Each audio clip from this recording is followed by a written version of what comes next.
হাই friends, মোৰ ভিডিঅ'টো প্ৰথম চাগে মিনি ব্লগটো চালে তো গম পাইছে আজি ভিডিঅ'টো কি হ'ব। আহকচোন চাওঁ আজি ভিডিঅ'টোত কি ক'ত ফুৰিলোঁ, কেনি গ'লোঁ। কাঁহী বাতিছোঁ কেনেকুৱা লাগিছে জনাবচোন আপোনালোকে। মোৰ কিন্তু কাঁহীখন বহুত ধুনীয়া লাগিছে যে, ইমান ধুনীয়া আৰু দহ কাঁহীখন ধুনীয়া লাগিছে আৰু বাতিটো ইমান ধুনীয়া গোলমোল। এয়া আহি আমি আধা বাট পাইছোঁ। ৰাস্তাটো ইমান বেয়া, ইমান ঠেকেচনি কি ক'ম।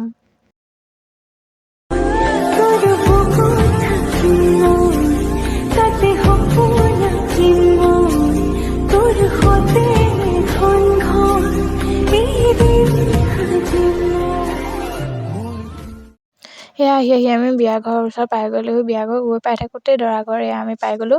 তাকে দেখুৱাই দিলোঁ অলপমান। ভিডিঅ'টো দেখুৱাবলৈ ভালকৈ নহ'লে মানে মোবাইলটো মোৰ অলপ প্ৰব্লেম হয়। সেয়া আহি ডাইৰেক্ট বিয়া ঘৰ পাই গ'লোহি, মানে কইনা ঘৰ। অলপ দেৰি ৰৈ খাবলৈ মোক মানিলে, কৈছে দেউতা চোৱা আছে, দেউতাবিলাকত খাবলৈ গ'ল, মোক ইয়াতে বহুৱাই দিলে। পেণ্ডেলটো কেনেকুৱা পালে মোক কমেণ্ট কৰি জনাবচোন। মোক কিন্তু ধুনীয়া পালোঁ দেই। এইবাৰ সকলোৰ লগতে কথা বতৰা পাতি ফটোশ্বুট কৰি পিনি বাহিৰলৈ একেবাৰে যাওঁগৈ বুলি কৈ ওলাই আহিলোঁ আমি। মিনি ব্লগটো চাইছে নিশ্চয় আপোনালোকে। তাৰপিছত আমি মামা ঘৰ গ'লোঁ। দেউতা ক'লে বোলে এইফালে যাওঁতে মামা ঘৰ পাই যাম, চ' সোমাই গ'লোঁ তাত।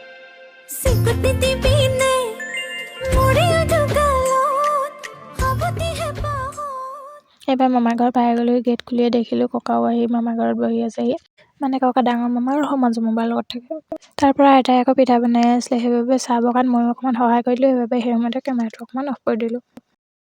তাৰ পৰা আমাৰ ঘৰ যাব হ'ল। সেইবাবে মই তামোলৰ বটাটো আনিলোঁগৈ। ককা আৰু আইতাক বোলো তামোল এখন দি থৈ যাওঁ। দেউতাই মই সেইবাবে তামোল এখন ল'লোঁ। আকৌ ধুই দিলোঁ, মানে জোতাযোৰ নাইখোলা যে, সেইবাবে জোতাযোৰ খুলি কৰি হাত ভৰি ধুই আইতাক বোলো সেৱা কৰিলোঁ আৰু ককাক। তাৰ পৰা তামোল আৰু দক্ষিণা লৈ ককাক আৰু আইতাক দুজনকে সেৱা কৰি ল'লোঁ। সেইবাবে কেমেৰা অফ হৈ থকা। তাৰ পৰা সকলোকে বাই বাই কৈ আমি ওলাই আহিলোঁ।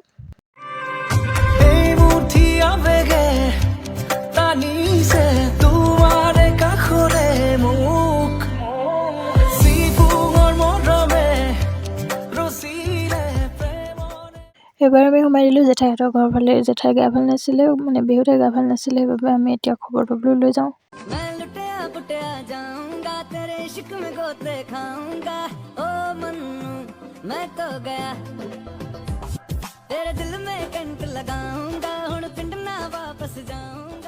এইবাৰ আহি জেঠাইহঁতৰ ঘৰ পাই গ'লোঁ। সিহঁতৰ ঘৰৰ মুখৰ আগতে আকৌ বগৰী গছজোপা আছিলে। মই আকৌ বগৰীলৈ পাহৰিছিলোঁ। আহি পিনি বাক লগ পালোঁ। লগ পাই পিনি এইবাৰ ভিতৰলৈ অলপ দেৰি কথা পাতি ভিতৰলৈ বুলি সোমাই গ'লোঁ। ভিতৰত সোমাই জেঠাই চাইনো, কিন্তু জেঠাই নাই। সেইবাবে ভিতৰলৈ সোমাই গ'লোঁ। গৈ পিনি পাছফালে জেঠাই দাদাই জুই ফুৱাই আছিলে। জেঠাই আকৌ সান্দগুৰি খাবলৈ কিবা যা যোগাৰ কৰি আছিলে। তাৰ পৰা জেঠাই চাহ বাকিলে, মই বোলো সহায় কৰি দিওঁ বুলি কেমেৰাটো অফ কৰি ল'লোঁ।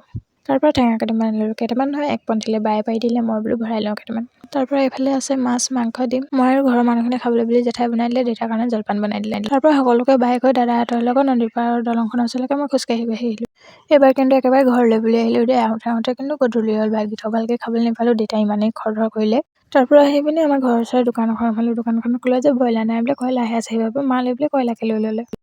এয়া আহি আমি নিজৰ গাঁৱৰ ৰাস্তাত সোমাই গ'লোঁ। তাৰ পৰা আহি পদূলিমুখত দেউতাই ডাইৰেক্ট গাড়ীখন ভৰাই লৈ তাৰ পৰা হাত ভৰি ধুই কৰি আমাৰ মা দেউতাই চাহ খালে, সান্দহগুৰি দি পঠাইছিলে, গাখীৰ সৈতে ঘুটিছে। আজি ভিডিঅ'টো কেনেকুৱা পালে, ভাল পালে like, comment, share and subscribe কৰি দিব। Thank you and bye by.